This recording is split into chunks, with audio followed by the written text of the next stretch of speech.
Assalamualaikum warahmatullahi wabarakatuh. Di Aceh ada sebuah tradisi yaitu memperingati hari Maulid kelahiran Nabi Muhammad SAW.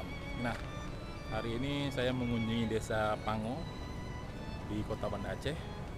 Di sini masyarakat Pango dan sekitarnya yang ada di sekitar Desa Pango ini menggelar makan bersama pada sore hari.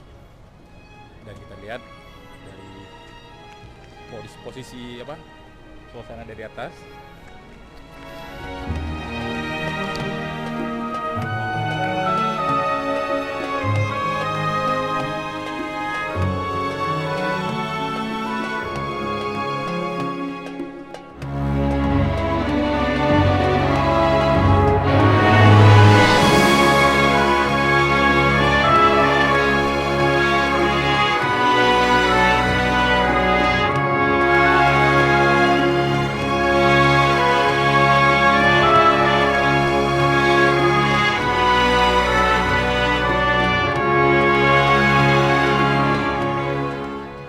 Menu yang paling khasnya itu adalah kuah blangong, daging sapi yang sudah dicincang dan dicampur dengan rempah-rempah yang luar biasa.